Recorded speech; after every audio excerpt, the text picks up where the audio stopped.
Allah says in the Quran, La tansa nasibaka min ad-dunya. Do not forget your portion of the dunya. Imam Qurtubi says that your portion of this dunya is your kafan.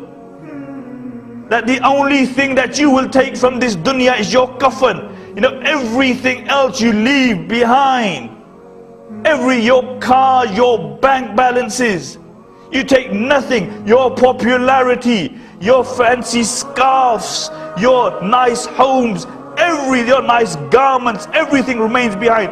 What you go to in the grave is those two kafans. That's it. And this is a reality of the dunya.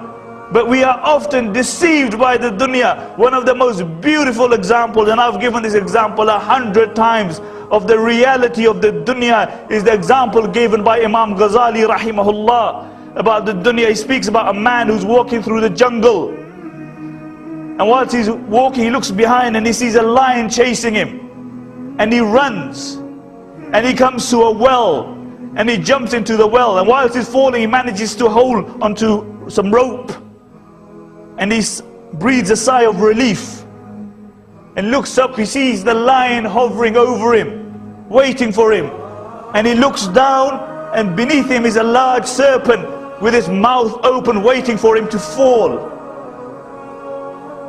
and the only support he has is the rope. And after a little while he sees a black mouse and a white mouse set upon the rope, and they begin to nibble it.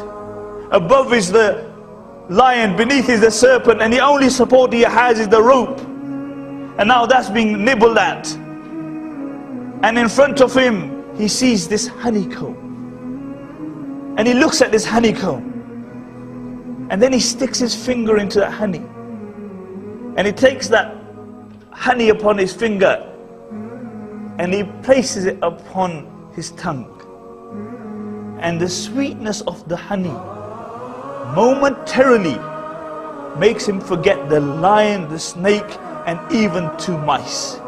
Imam Ghazali rahimahullah says that the lion is death, which is always chasing you. The serpent is your grave, into which every person will fall. And if he's a good person, it will be Rawdatun min Riyadh al-Jannah, a garden from the paradises of gardens of paradise. And if he's evil, it will be a pit from the pits of Jahannam. And the rope is his life. And the black mouse denotes the night, and the white mouse denotes the day. And they are always nibbling upon your life.